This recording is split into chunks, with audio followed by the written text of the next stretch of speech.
Buenas tardes. Vamos a ir abriendo la Biblia en Segunda Crónicas, capítulo 26. Segunda Crónicas, capítulo 26. Escriban. Vamos a ver ahora la vida de un rey llamado Uzías. Y le ponen ahí un subtítulo: Uzías, el rey que se enalteció. Se le subió cuando Dios lo bendijo. Uzías. Dice en el versículo 1 de 2 Crónicas 26: Entonces todo el pueblo de Judá tomó a Uzías, el cual tenía 16 años de edad, y lo pusieron por rey en lugar de Amasías su padre. Amasías lo menciona en el capítulo anterior, en el 25. Ese fue el padre de Uzías, un rey llamado Amasías. Ese nos lo saltamos porque quiero que veamos los últimos viernes, los últimos 3 reyes. Entonces, Amasías pues empezó bien, pero pues se apartó de Dios para variar y terminó adorando ídolos.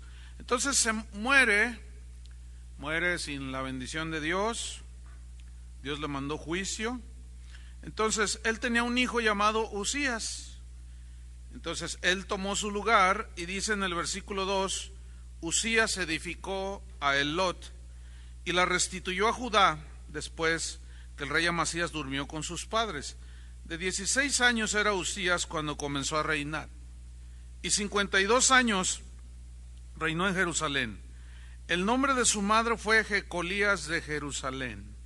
Versículo 4: E hizo lo recto ante los ojos de Jehová, conforme a todas las cosas que había hecho Amasías su padre. La frase hizo lo recto significa que hizo lo derecho, lo íntegro, lo razonable, lo que Dios demandaba de un rey. Pero luego añade que conforme a las cosas que había hecho Amasías su padre. Vamos a ver en el capítulo 25, versículo 2, qué es lo que dice la Biblia respecto a su padre.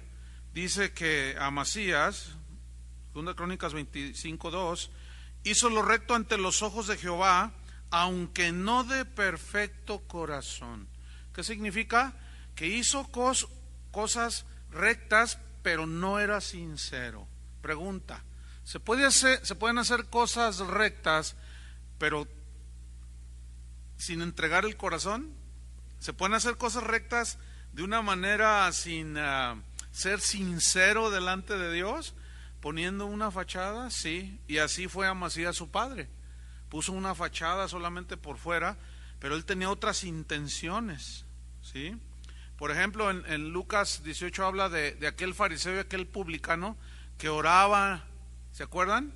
Oraba, ayunaba, daba diezmos, todo eso es bueno, ¿estamos? Pero Jesús ve el corazón y dijo: este no salió justificado, sino aquel publicano que solamente decía: sé propicio a mí que soy pecador. Entonces, Uzías hace lo recto, lo íntegro, lo razonable, lo derecho, pero había algo dentro de su corazón que no era totalmente sincero como su padre. Entonces aquí aprendemos una lección: tratemos de que lo que hacemos sea lo recto, pero sincero. ¿Entienden? Nada de dobles fachadas ni cosas de esas para sacarle provecho a uno, que tú le dices: ay, me caes muy bien, y al rato le pides 10,000 pesos que piensas no pagarle. No, esa manera de conducirse no es agradable delante de Dios. El asunto es que como no se ve, podemos poner una fachada delante de la gente.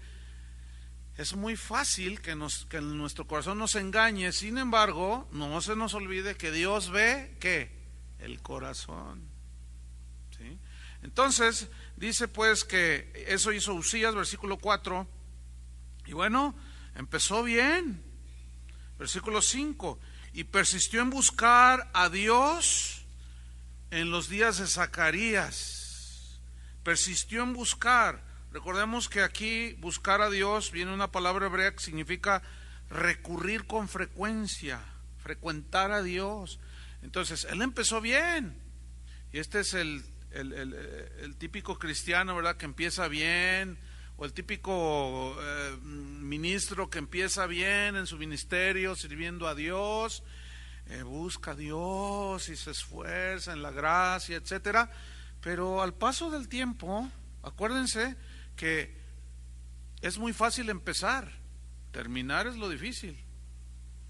Entonces dice que él persistió en buscar a Dios en los días de Zacarías, que era un hombre, un sacerdote, buen consejero, entendido en visiones de Dios. O sea, era un sacerdote que entendía el mover de Dios, que entendía el mover del Espíritu de Dios, entendía la palabra de Dios. Entonces, pues este hombre lo asesoraba también a Uzías, y él caminaba bien, iba bien. Sigamos leyendo. Y en estos días en que buscó a Jehová, este rey Uzías, él, o sea, Dios, ¿qué le hizo? ¿Qué hizo? Dice allí, le prosperó. O sea, buscó a Dios, caminó con Dios y Dios lo prosperó. Aquí la palabra prosperó se traduce, hay por lo menos 10 palabras en el hebreo, entre 9 y 10, que se traducen en la Biblia por prosperar, y todas tienen diferente significado. El significado que se le ha dado hoy a prosperar es nada más dinero, tener dinero. Pero en la Biblia sí lo incluye, pero la Biblia va mucho más allá. Entonces la palabra que se tradujo aquí, prosperó, es la palabra hebrea, saleach, S-A-L-E-A-J, saleach, con una T al principio, saleach. Y literalmente saleach, que se tradujo que Dios lo prosperó, significa empujar hacia adelante. Miren qué interesante. ¿Qué significa aquí? Que hay dos maneras en que nosotros podemos lograr prosperidad. Una, que sea Dios quien nos impulse, que sea Dios quien nos empuje, o tu propio empuje humano. ¿Sí? Que puede ser motivado por ambición, por orgullo, por complejos. Entonces hay dos maneras de prosperar. Y aquí dice la Biblia que fue Dios el que impulsó a Uzías, el que le daba el empuje y lo llevaba hacia adelante en las conquistas, en las victorias, tremendo el hombre Uzías, como vamos a ver más adelante. Pero yo quiero que veamos un rasgo en la vida de José, el de la capa de colores, el hijo de Jacob. En Génesis 39, pongan una señal ahí en Crónicas y vamos a Génesis 39, versículo 1 al 3. Génesis 39, 1 al 3, donde aparece la misma palabra, saleach. Génesis 39, 1 al 3, dice: llevado pues José a Egipto, Potifar, oficial de Faraón, capitán de la guardia, varón egipcio, lo compró de los ismaelitas que lo habían llevado allá. Mas Jehová estaba con José. ¿Cuántos quieren que Dios esté con ustedes? Es mejor tenerlo a nuestro lado que en nuestra contra. Ahora, Dios estaba con José y fue varón, ¿qué dice allí? A ver, espérame, ¿cómo próspero? Lo metieron a la cárcel, lo acusaron, lo persiguió el marido de esta Potifar, después le puso una corretiza. O sea, ¿cómo que Dios lo prosperó? Bueno, es que la prosperidad en la mente de Dios es muy distinta a la prosperidad del hombre. Porque lo que Dios estaba haciendo con él era trabajar, porque Dios tenía un plan. Dios, sabiendo el futuro, lo estaba preparando para llevarlo a que fuera el primer ministro de Egipto. Pero sufrió persecución, tuvo necesidad, tuvo hambre, lo metieron a la cárcel, lo vendieron sus hermanos, sufrió todo tipo de desprecios. Sin embargo, dice la Biblia que era un hombre, ¿qué? Próspero. Ahora, ¿quién fue el que lo empujó a José? Porque aquí la palabra varón próspero viene de saleach, ¿sí? ¿Quién fue el que empujó a José hacia Egipto? ¿Quién? Dios. permitió todo lo que le sucede, todo lo que vivió José, Dios lo permitió. Por eso nosotros tenemos que pedirle a Dios sabiduría cuando estemos enfrentando situaciones.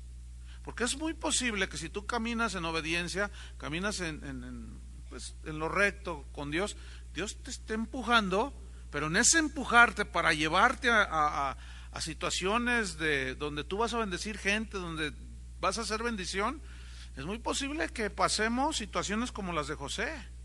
Fíjense el concepto de Dios de prosperidad, nada que ver, ¿verdad? Sigo leyendo allí. Varón próspero y estaba en la casa de su amo el egipcio, y vio su amo que Jehová estaba con él, y que todo lo que él hacía, Jehová lo hacía prosperar en su mano. ¿Quién hacía prosperar todo lo que José hacía? Dios. Y ahí otra vez sale Dios lo hacía prosperar, porque la mano de Dios estaba en José, y a pesar de las tribulaciones que él estaba viviendo, no se quejó, no se amargó. Y esa es una de mis, a mí en lo personal, de mis historias bíblicas favoritas, la vida de José. Pero volvamos acá con el rey Uzías. Entonces, él caminó con Dios, hacía las cosas rectas, pero dejó algo allí en el corazón, algo que más adelante sale. Entonces, en los días que buscó a Dios, ¿qué sucedió? Dios le prosperó.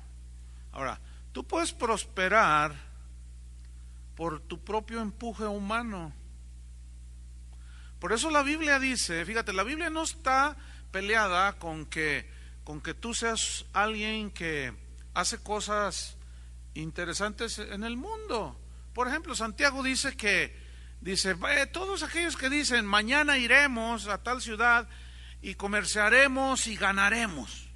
Dice, esa es pura jactancia, dice Santiago. Más bien deberíais de decir, sí, ¿qué? Si Dios quiere, iremos, comerciaremos y ganaremos. Entonces notemos que Dios no está en contra de prosperar a sus hijos. El problema está en la autosuficiencia, en el orgullo, en la soberbia que puede tener el cristiano en su búsqueda de las cosas materiales. Dice, más bien, cuando Santiago dice, más bien deberíais de decir, si Dios quiere, significa que hay un buscar a Dios. Señor, ¿es tu voluntad que yo haga esto?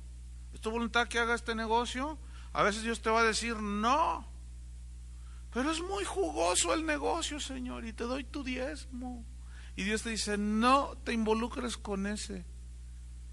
Tantos casos que yo les podría contar de gente que no fue sensible a la voz de Dios. No te involucres con él en ese negocio. Pero como lo vieron muy jugoso, etcétera, al rato los fraudearon y después lloraron. Entonces es importante si Dios quiere. Y para saber si Dios quiere tenemos que buscar a Dios. Tenemos que frecuentar a Dios.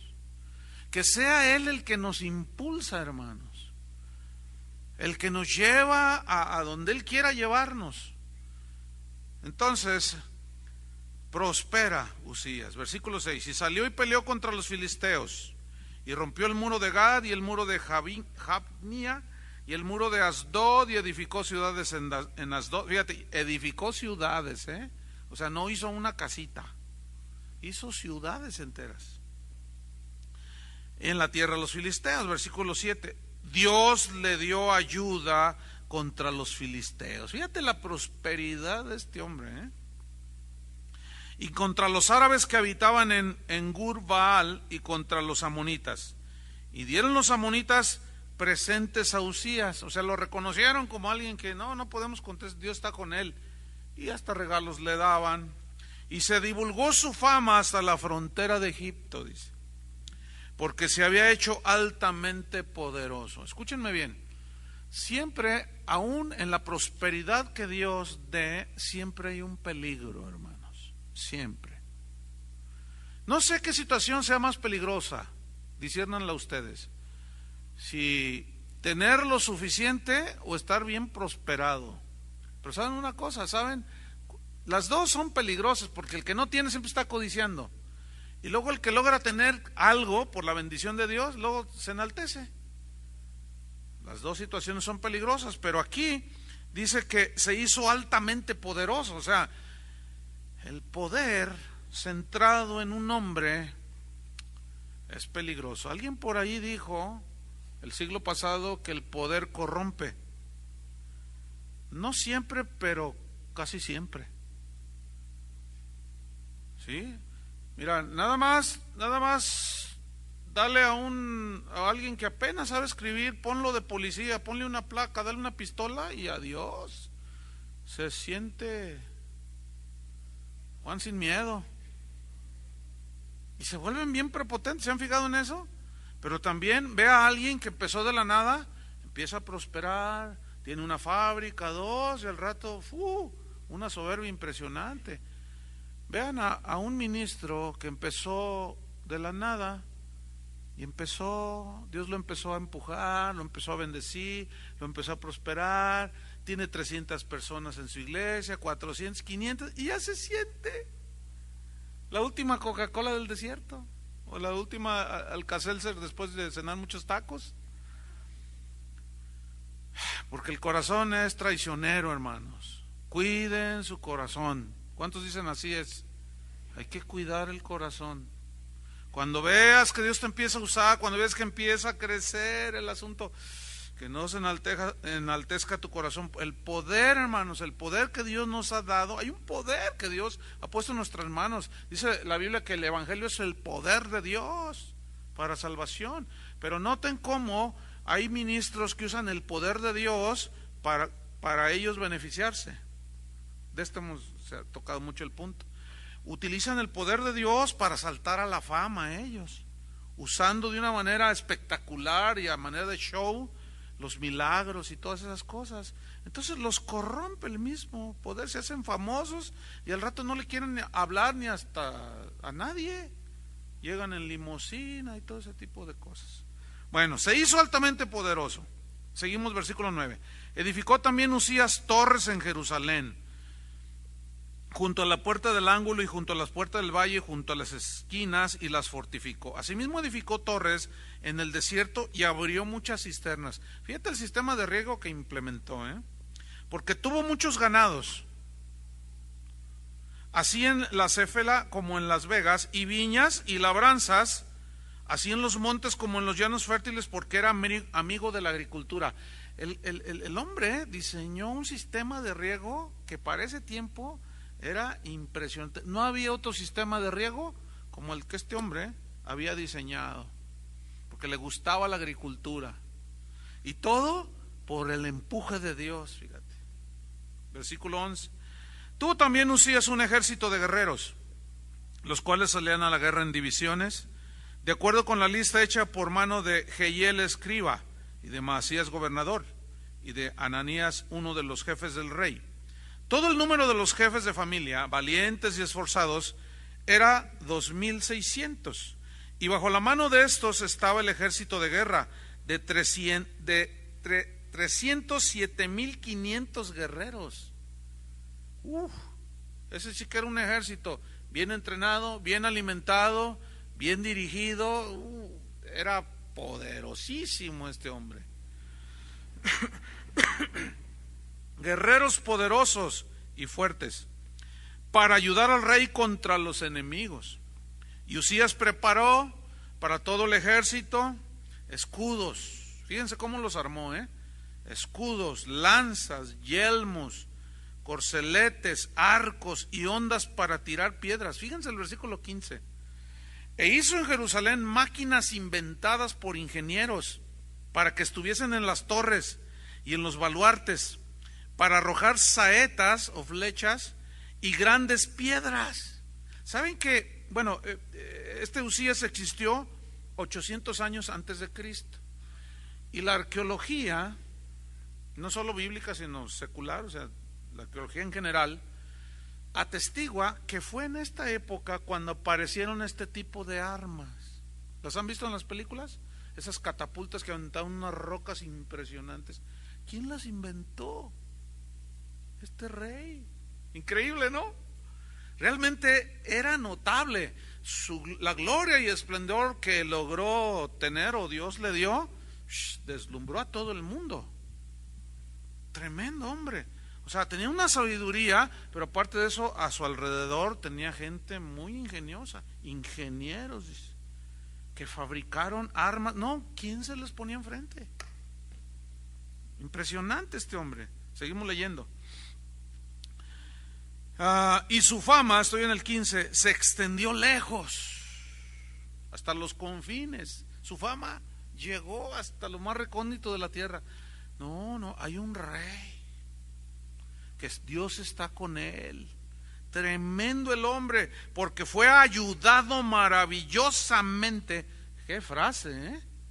¿Cómo fue ayudado? Maravillosamente hasta hacerse poderoso. Ahora pregunto, ¿quién lo hizo poderoso?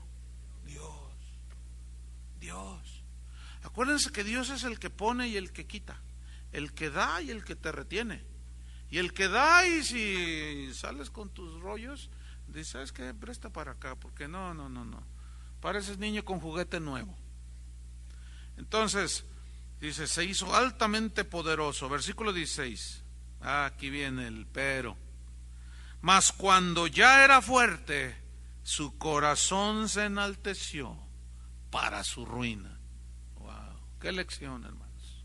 Qué lección. Mas cuando ya era fuerte, su corazón se enalteció. Y este versículo me recuerda a un angelito que anda por ahí. ¿Saben cómo se llama ese ángel? Luzbel. Ay, digo, no entienden. Bueno, ya están cansados, yo entiendo. Y ahorita ya no les funciona, ¿no? Pues ¿cuál ángel? Me recuerda a una historia de un angelito que era, su vestidura era el grueso ahí en el cielo, junto con Gabriel. Vamos a leer un poco de él en Isaías 14. Isaías 14. Ya están cansaditos, ¿verdad? Ya ahorita los dejo ir a su casa. Isaías 14.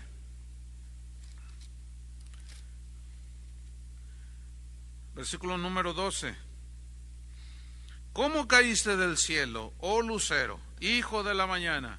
Cortado fuiste por tierra, tú que debilitabas a las naciones. Fíjense, tú que deseas en tu corazón, subiré al cielo, en lo alto, junto a las estrellas de Dios. Levantaré mi trono y en el monte del testimonio me sentaré a los lados del norte. Sobre las alturas de las nubes subiré y seré semejante al Altísimo. ¿Qué sucedió? La Biblia dice en Ezequiel cómo fue creado Satanás. Dice que en medio de instrumentos musicales, sus vestiduras estaban llenas de piedras preciosas, de diamantes, de perlas, de esmeraldas. Los primores de los tamboriles, de las flautas, dice, fueron preparados para él el día de su creación. Querubín protector. Ya lo hemos mencionado antes, pero Satanás no es ni rojo, ni tiene cuernos y tampoco tiene cola. ¿Saben qué es el ángel más hermoso de la creación? Tanto que la Biblia dice que deslumbraba a todo mundo, lucero de la mañana, luz. O sea, era el más hermoso. Y fíjense, él tiene la capacidad de transformarse. Y ahora se hace pasar por ángel de luz, pero es tinieblas, porque en él se originó la maldad. ¿Qué sucede entonces? Empezó él, porque se entiende que él era el director de toda la adoración que se le brindaba a Dios en los lugares celestiales, allá en aquellas lejanas galaxias, hace quién sabe cuántos millones de años luz. Entonces, como de pronto dice que se empezó él a considerar a sí mismo, dijo, no, pues, ¿por qué todo Dios? Yo también, yo mira todo, ¿cómo orquesto todo aquí? Y empezó a mirarse a sí mismo que él tenía cierto poder y su corazón se empezó a enaltecer. Dice, me sentaré junto al trono de Dios y seré semejante al Altísimo. Cuando alguien se enaltece en su corazón, está diciendo, empieza inclusive a rechazar a Dios, aparte de rechazarlo, empieza a ponerse en el lugar de Dios y empieza a querer arreglar y a dictarle a Dios las reglas de cómo se hacen las cosas. Nada más ridículo que eso. Ahorita vamos a ver qué fue lo que hizo Uzías, de cómo se enalteció y empezó a tomar posiciones y poses que no le correspondían. Qué triste es cuando un cristiano se enorgullece. Pero es mucho más triste cuando uno que se diga ministro es un soberbio. Se siente el divino redentor. Se siente el que solamente Dios le habla a él. Y un sinfín de cosas que se nota cuando alguien está ensoberbecido por lo que enseña, por lo que dice, por cómo se conduce. Todo gira alrededor de él, todo está centrado en él. Lo que dice él es palabra de Dios, y si alguien osa de alguna manera decirle, oiga, pero la Biblia dice esto, aquí yo mando, te dice. Y se escudan con que soy ministro, profeta y apóstol de Jehová, dice. Volvamos con Uzías. Entonces enalteció su corazón, pero fíjate, para su ruina. ¿Cuántos han caído cuando han dejado que el orgullo llene sus corazones? Porque se rebeló contra Jehová su Dios. ¿Qué fue lo que hizo? ¿En qué consistió su rebelión? Nos dice el versículo 16. Entrando en el templo de Jehová para quemar incienso en el altar del incienso. ¿Qué? ¿A quién le correspondía quemar el incienso en el templo? A los sacerdotes. Esto está ahí en Números 3, versículo 4. Dios había escogido a la tribu de Leví como sacerdotes para que ellos le ofrecieran a Dios. Entonces, fíjate, Dios nos reparte autoridad, nos da talento, nos da dones, etcétera, y tú tienes que funcionar en ellos, pero sin transgredir la palabra de Dios. Es que hay tanto que decir sobre este punto. Es que ahora hay algunos que tratan de reinventar las escrituras. Le dan otras interpretaciones que por siglos, durante 2000 años, los primeros cristianos y la iglesia en general no creían lo que siempre ha estado escrito, pero ahora algunos han reinventado el evangelio. Y ahora le están diciendo a Dios cómo se hacen las cosas. Por ejemplo, una de las instrucciones del Espíritu Santo por boca de Pablo fue: yo les escribí que no se junten con ninguno que llamándose hermano fuera un idólatra, fuera un adúltero. Con esos ni coman. ¿No dice así? Pero ¿qué hacemos ahora? Reinventamos el asunto y decimos, no, es que debe de haber, tenemos que tener amor, y confunden todo y malinterpretan todo. Una cosa es el amor, pero la disciplina es manifestación del amor. Entonces lo reinventan todo y reinterpretan todo y se ponen en el lugar de Dios, mientras Dios dice, no coman con ellos. No, nosotros los cubrimos y hay que cuidarle las espaldas. Oye, pero mira, te consta cómo vive. Sí, pero ¿quién no peca? A ver, además, si nosotros decimos algo de él, pues está bien ungido y no va a ser piedra de tropiezo para muchos que empiezan, y les empezamos a tapar. Cuando Dios si a David no le tapó su pecado, ¿tú crees que ahora el Señor nos va a tapar a nosotros? Si al varón que fue conforme a su corazón no le tapó su pecado, tú tienes acceso a la Biblia para leer. ¿Quién dictó para que se escribiera la vida de David? Dios. Porque con Dios no se juega, y Dios es santo y Él no le tapa a nadie. Pero ahora resulta que algunos dicen que Dios sí les tapa a algunos. Alguien tiene que estar equivocado, alguien tiene que tener la razón. Yo me quedo con las escrituras. ¿Con qué te quedas tú? Yo con las escrituras. No hay vuelta de hoja, como dice el dicho por acá. No hay dónde buscarle más. La palabra de Dios siempre tendrá la razón. Versículo 17. Y entró tras él, o sea, él entra allí a ofrecer incienso, y entró tras él el sacerdote Azarías, y con él 80 sacerdotes de Jehová, varones valientes, que se fueron detrás de Uzías. Y ahí va, bien espiritual el hombre, con su incensario, a ofrecerle. Qué tremendo. Versículo 18 dice, y se pusieron contra el rey Uzías. ¿Qué? ¿Contra el ungido de Jehová? Sí. No sé cómo leen ustedes. O sea, esto se llama confrontación, como la confrontación que hizo Pablo con Pedro en el capítulo 2 del libro de Gálatas, de la carta a los Gálatas, que lo reprendió delante de todos por su comportamiento que no era de acuerdo a la palabra de Dios, y lo reprendió delante de todos. Hubo una confrontación. ¿Ustedes creen que Dios ha dejado a un lado la confrontación? Debo decirles que no. Pero algunos que reinterpretan las escrituras dicen que sí, y lo ponen mal. Dicen, no juzgues para que no seas juzgado. La típica, ¿no? Entonces viene a la confrontación, se pusieron en contra del rey Usías y le dijeron, no te corresponde a ti, oh Usías. Punto. El quemar incienso a Jehová no es, eso a ti no te corresponde, sino a los sacerdotes hijos de Aarón, que son consagrados para quemarlo. Sal del santuario, porque has prevaricado, significa has pecado, y no te será para gloria delante de Jehová Dios. Salte. Ahora, vean ahora, está el sacerdote Azarías, ¿no? Pero estaban 80 valientes, así con el rostro mirándolo así, y Azarías diciéndole, ¿qué pasó, rey? ¿Y ustedes quiénes son para hablar mal del ungido de Jehová? ¿Sabes una cosa? Eso no te corresponde a ti. Eso, la Biblia no dice eso.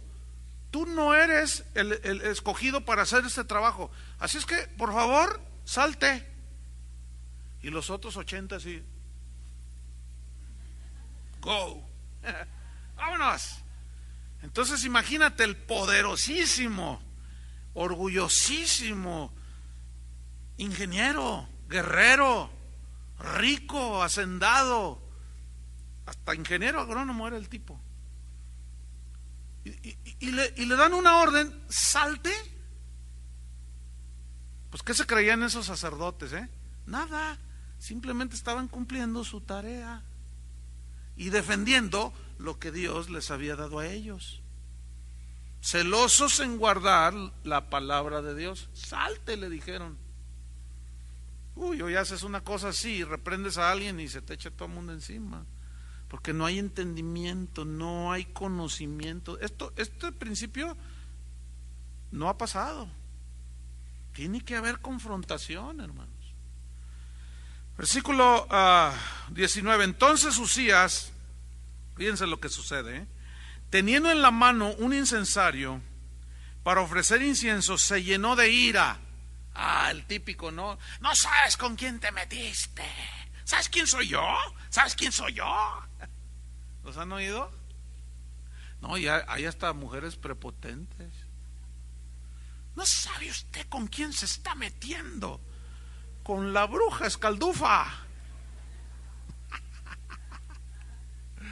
Esos prepotentes se creen los señores del universo. Pues así estaba se llenó de ira, y en su ira, dice, contra los sacerdotes, ¿qué sucede? La lepra le brotó en la frente.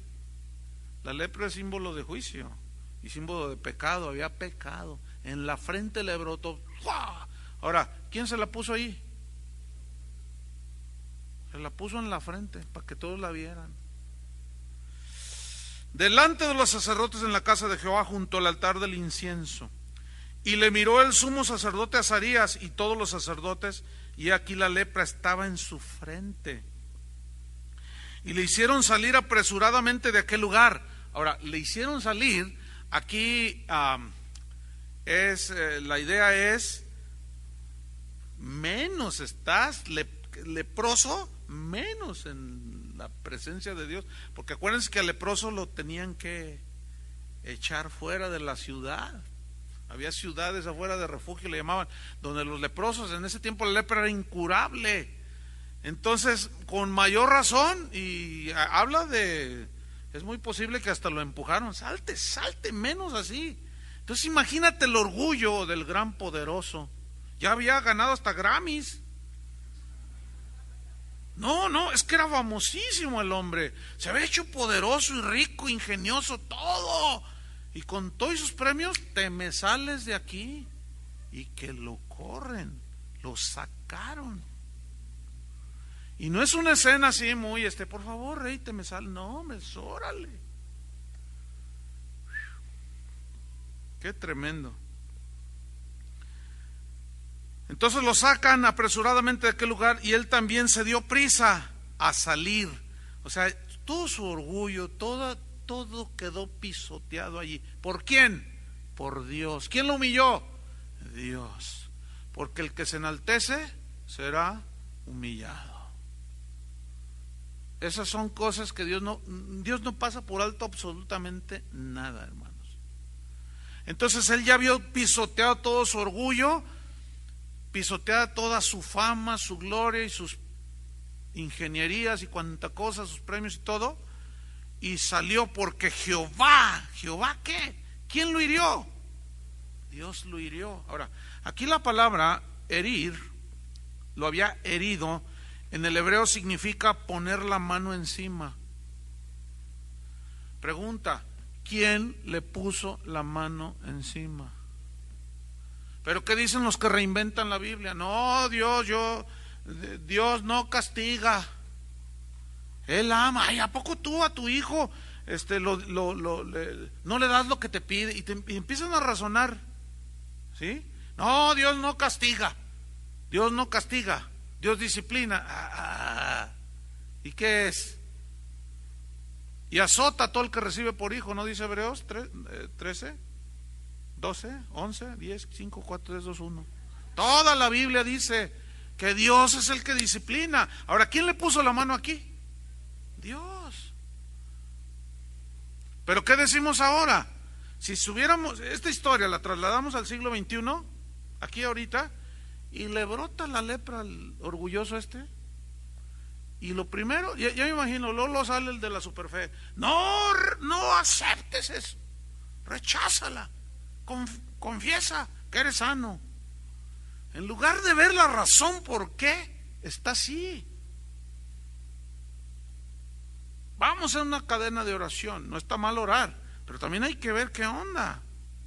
Hay que discernir. Y si tuviera esta historia en el pleno siglo XXI, ya me los imagino. Hoy cualquiera se puede ensoberbecer, pisotear a todos los cristianos, pisotear la palabra de Dios, y Dios también le sigue poniendo la mano, pero ¿qué es lo que hacen? Empiezan a reprender a Satanás, empiezan a atar al diablo, le empiezan a echar la culpa al diablo, que el diablo lo está atacando por los envidiosos, y no sé cuánto rollo. ¿Se acuerdan de Jonás, profeta? Había aceptado el llamado de Dios. Ve y predícale a Nínive. No tengo ganas. Es que hoy en la tarde hay un concierto, Señor, y yo quiero ir a divertirme. Y dice que se fue, y huyendo de la presencia de Dios, se metió a un barco. ¿Y qué dice la Biblia en el libro de Jonás? Que Satanás preparó una tormenta, ¿verdad?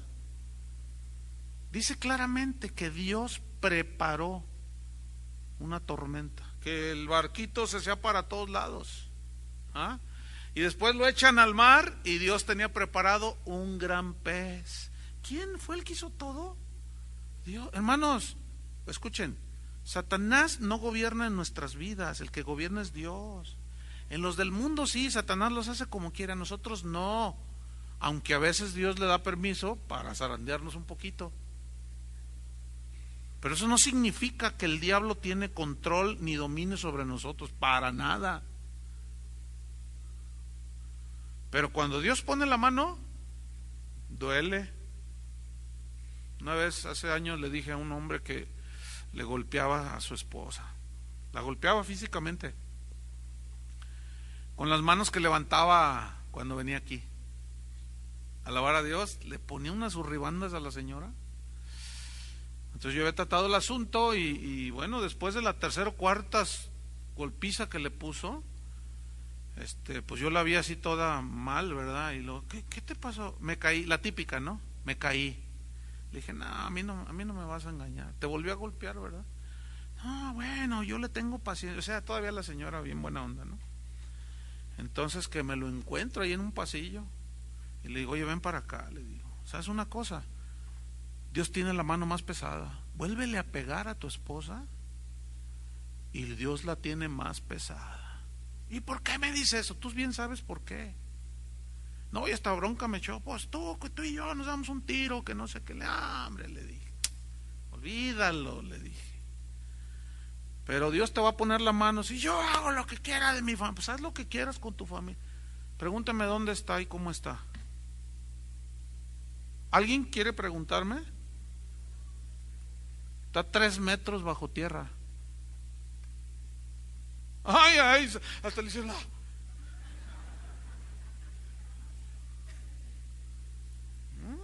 Es en serio, con Dios es en serio. Aquí está. No, a mí no me vengas con tus payasadas. Órale. No, hermanos, con Dios es en serio la cosa. Yo no sé qué pensamos a veces que podemos hacer lo que nos dé la gana. Sí la podemos hacer. Pero Dios es un Dios santo y justo. Y tu orgullo y soberbio y todo eso, Dios la va a pisotear. Porque Él resiste a los soberbios. No, pues le fue mal a este hombre. Vámonos sobre el final. Porque Dios, Jehová, lo había herido, puso su mano encima, eso significa. También la palabra hebrea que se traduce por herir, significa castigar, significa golpear. ¿Se acuerdan cómo Dios metió en sujeción a Pablo cuando le permitió un aguijón? Un mensajero de Satanás que me abofeté para que no me enaltezca sobremanera. Porque Pablo, él reconocía bien, fíjense la humildad de Pablo, reconocía que era propenso a enorgullecerse. Y él lo entendió, lo discernió y lo escribió, guiado por el Espíritu Santo.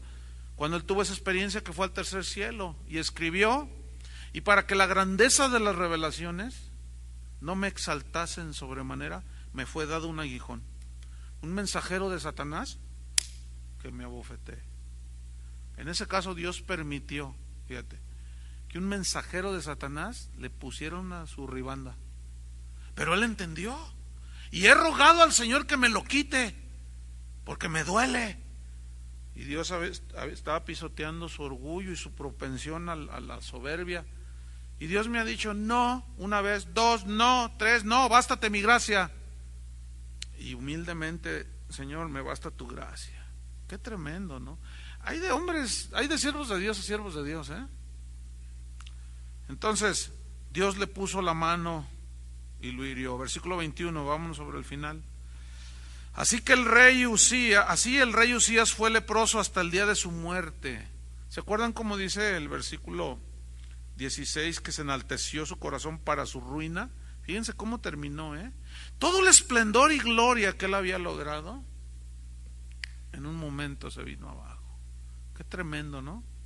Estas historias, dice Pablo, se escribieron para nuestra enseñanza. Entonces dice que estuvo leproso hasta el día de su muerte y habitó leproso en una casa apartada, por lo cual fue excluido de la casa de Jehová. Fíjate qué terrible, qué fin tuvo. Y Jotam su hijo tuvo cargo de la casa real, gobernando el pueblo de la tierra. Los demás hechos de Usías, primeros y postreros, fueron escritos por el profeta Isaías, hijo de Amós. Y durmió Usías con sus padres y los sepultaron con sus padres en el campo de los sepulcros reales, porque dijeron, leproso es. Y reinó Jotam su hijo en lugar suyo. Déjame terminar en el versículo 22. Dice que Isaías escribió más sobre Usías. Vamos a Isaías 6 y terminamos. Isaías 6. Vamos a ver qué sucedió allí. Isaías 6. Bueno, ya vimos la grandeza que Dios le dio, el esplendor, la fama, el poder maravilloso que tenía este rey, que deslumbró a todo mundo. Fíjense, deslumbró a todo mundo, incluyendo a Isaías. Ahí hay un peligro, fíjate, cuando tú ves a alguien con mucho carisma, con mucho don, no lo hagas tu ídolo. Sea el pastor, el cantante, menos a esos. Bueno, a ninguno. Porque, o mejor dicho, ¿por qué? Pues porque los ídolos Dios los tumba. Entonces hay gente que proyecta un carisma impresionante, entonces nos deja a todos embobados allí. Y luego más con el despliegue que hacen de milagros y de poder y de verborrea y cuanta cosa, que podemos quitar la mirada del Señor. Hoy se defiende más a esos que la palabra de Dios y que a Cristo mismo. De Cristo digan lo que digan, pero no me toques a mi becerro de oro, porque ese es lo máximo que hay para mí, dicen. Entonces fíjate lo que dice: en el año que murió el rey Usías, Isaías 6:1, en el año en que murió el rey Usías, vi yo al Señor sentado sobre un trono alto y sublime, en sus faldas llenaban el templo. Escuchen, tal era la gloria y esplendor de ese rey, que había eclipsado en las mentes espirituales de los que habitaban en el pueblo de Dios, que la gloria de Dios ya se les había borrado. Ya Dios, sabían que Dios por allí, pero ellos tenían toda su mirada puesta en ese rey. Isaías lo está reconociendo. Se tuvo que morir Usías para volver a tener una visión del Dios santo.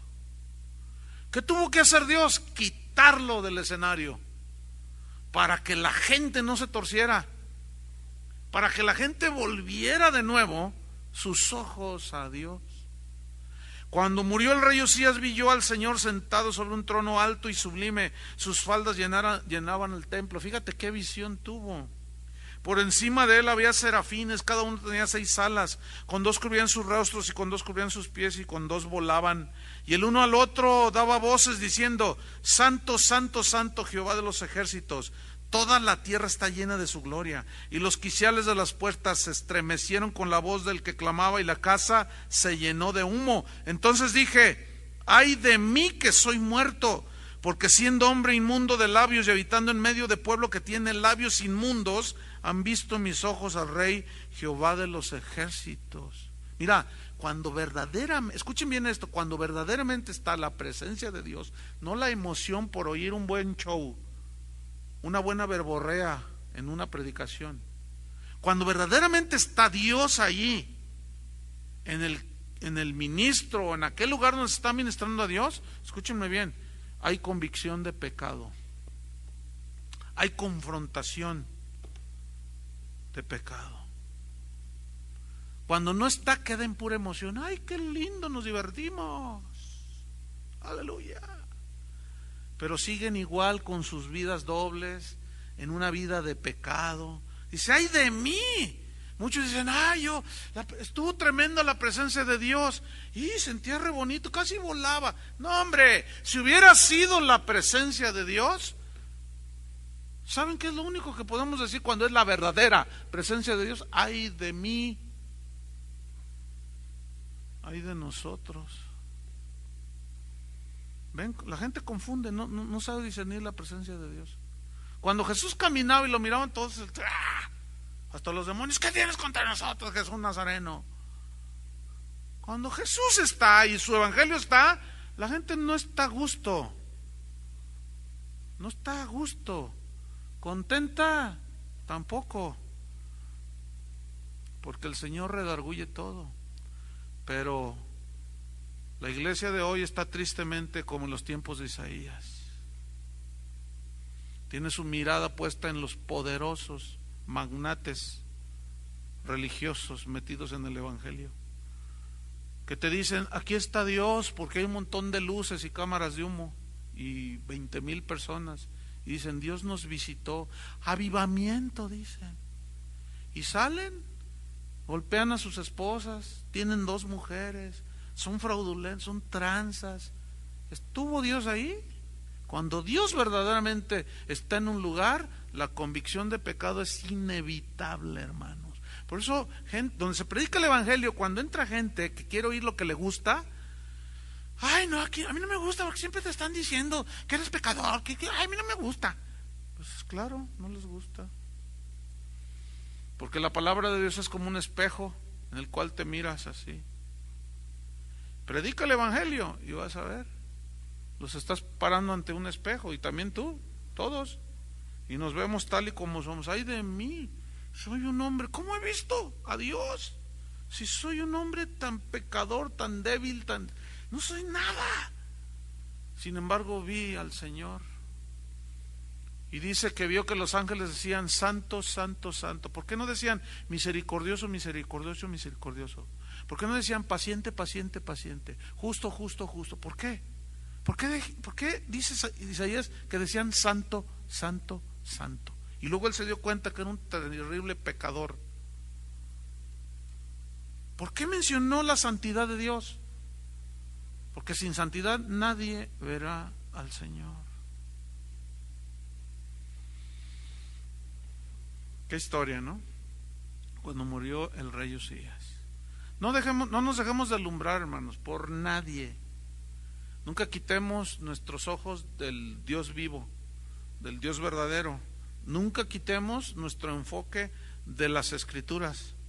No temamos ni tengamos temor de hablar la palabra de Dios, pero seamos valientes para confrontar las desviaciones de nuestro corazón con la palabra de Dios.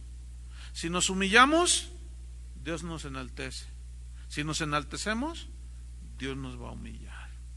Amén. Señor, te damos gracias por tu palabra.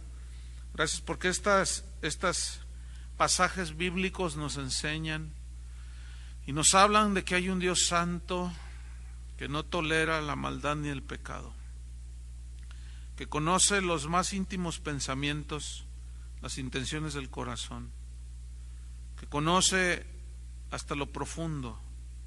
Señor, escudriñanos, examínanos, oh Dios.